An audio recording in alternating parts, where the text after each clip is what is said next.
If you're like me, you unlock companions and struggled figuring out just how to progress them. What does companion level actually do for you? How do you increase rapport? And what's with these guild skill lines? What's the best way to go about progressing companions? Welcome back, gang. It's Deltia from Deltiasgaming.com, and I'm here to tell you those answers and more in our ESO Blackwood Companion Progression Guide. This video will cover the basics of progression for companions along with other helpful tips and tricks to save you time and energy as I've reached level 20 with Bastion and maxed out most of his skill lines. Let's get to explaining the types of progressions and how they work. Timestamps are below if you wish to skip ahead, as well as other important links. Special thanks to my Patreons for sponsoring this video, and if you would like to be featured in the credits of future videos, please click the Patreon link in the description for more details. Thanks for watching.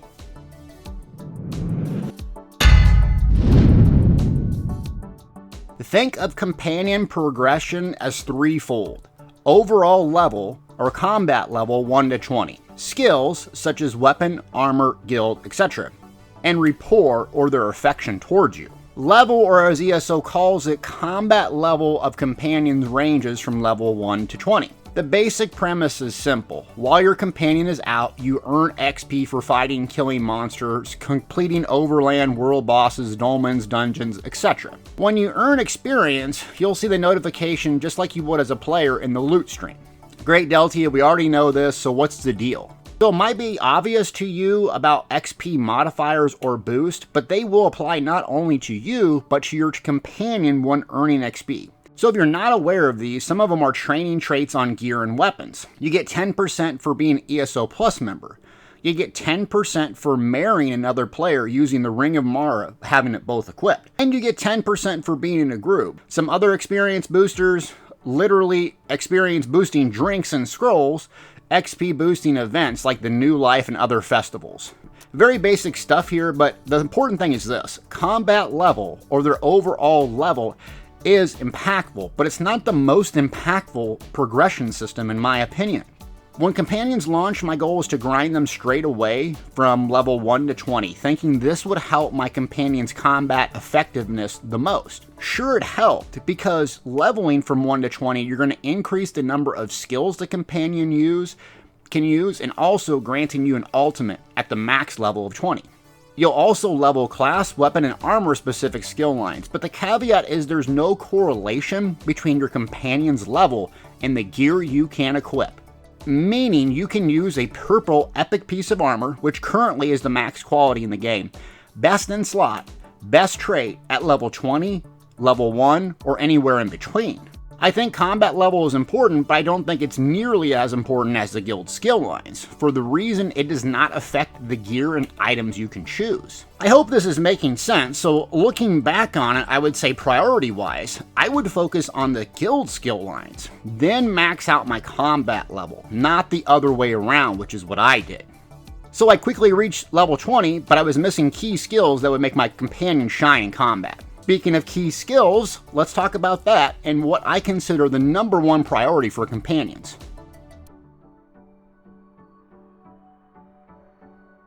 Companions have a series of skills just like players: class, weapon, armor, guild, and racial, which is already maxed out.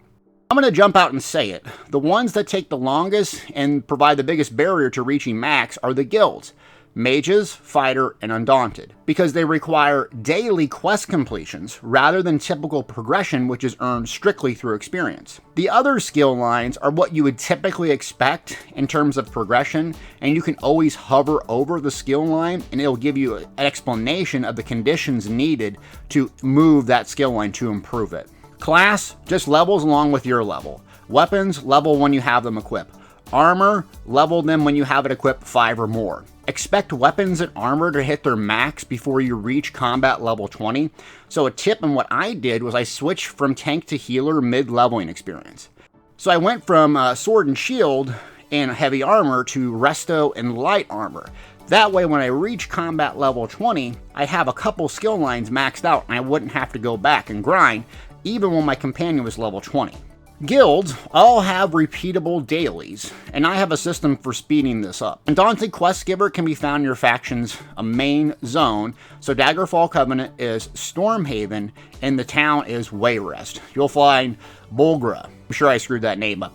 But he's near the Pledge with a blue repeatable arrow above his head, right where the chests are. Undaunted usually has you go to public dungeons and kill or collect something. Same with Mage's Guild. The Fighters Guild, however, requires 3 dolmen completions in one area. The trick to completing this the fastest that I found is finding a current active dolmen.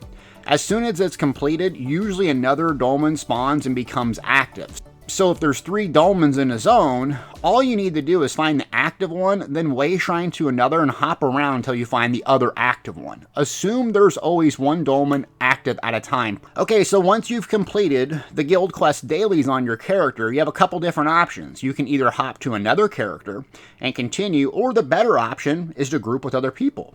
Turns out each person in your group can get the daily and share it with the others. So the fastest method, in my opinion, if you have a limited amount of characters or time, is to group up with other people. You pick up the 3 guild quests, share it with your party. You all complete it together, and then someone else in your party picks it up, shares, rinse, repeat. This way you can crank through the guild quest pretty quick, and your aim is to hit skill line level 6 on all of the guild skill lines. Each of those skill lines has awesome abilities right at level 6. Another advantage of the group we found is that you can be pretty far away and still get credit for dolmen completions and or gathering materials. So group up, this is an MMO, it's ESO. Now you understand how combat level works and skills. Assume you want to max out various skill lines and combat levels. Here are some locations that you can grind, which is technically the fastest, but not necessarily the best. So there are 2 types of way to grind if you don't know: instance-based and non-instance-based. Instance-based, like Skyreach and Cragorn, is a part of the base game.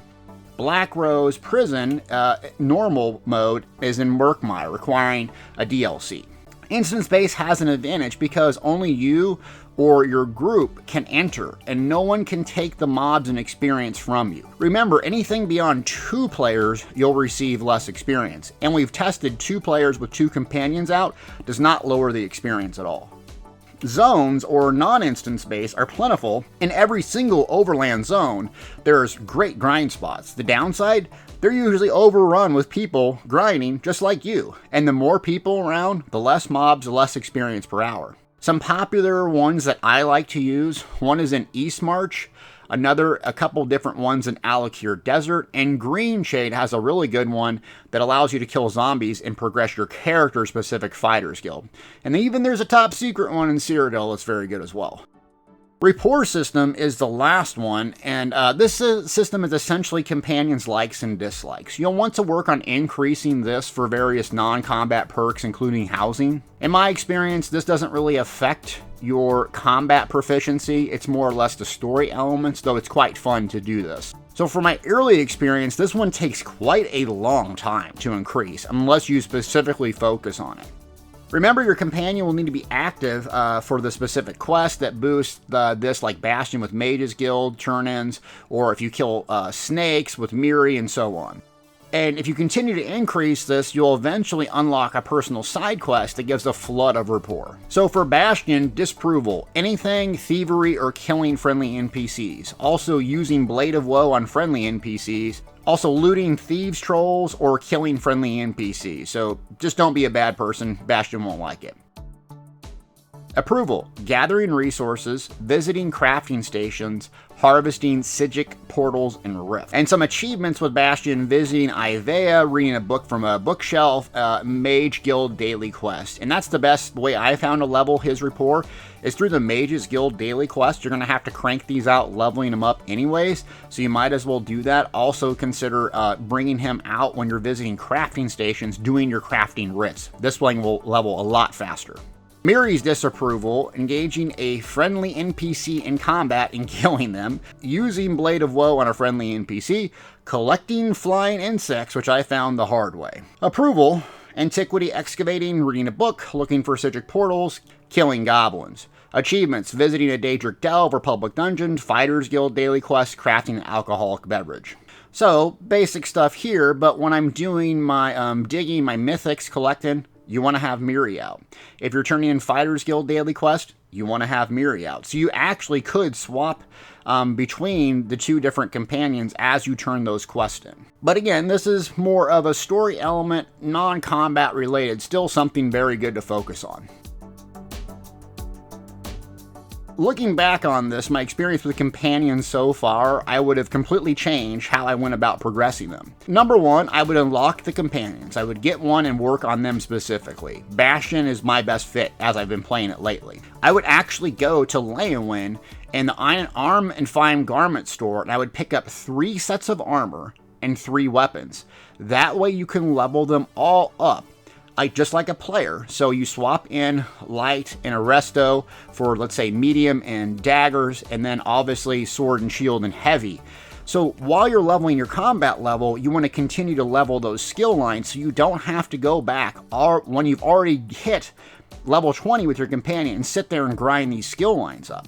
That way the entire progression system, you'll have these unlocked, you'll have them maxed out, and then your companion's done with the skills. Next, I would grab some XP boosters, either scrolls from daily logins or the high dollar 100% XP drinks. Then start working on the daily quests in groups. So each completing them, sharing, grabbing, picking them up, and rinse and repeat. Hop from character to character completing these, as these will kill essentially 3 birds with 1 stone. You'll increase Bastion's rapport, you'll increase their combat level, and you'll increase all the skill lines. Once guild skill lines hit around 6 or higher, I would finish by grinding out the combat level, and then work towards finding the optimized gear. This is the best way I found to progress companions after doing it the opposite way at the start. And now I have a max level companion. Miri's almost 20 as well. But I have a ton of guild quests to do to complete to hit max. Well, I hope you got something out of this video and the basics to companion progression. There are a ton more tips and tricks as we, the community, learn more about companions. But I have to say, I'm starting to change my mind on companions and find them very valuable in combat and especially the story. But what do you think? Do you have a good tip to share with the community? Feel free to leave a comment below and like and subscribe if you enjoyed this video. Also consider becoming a Patreon to support my growth on YouTube, and thanks to those Patreons for their support. Thanks for watching.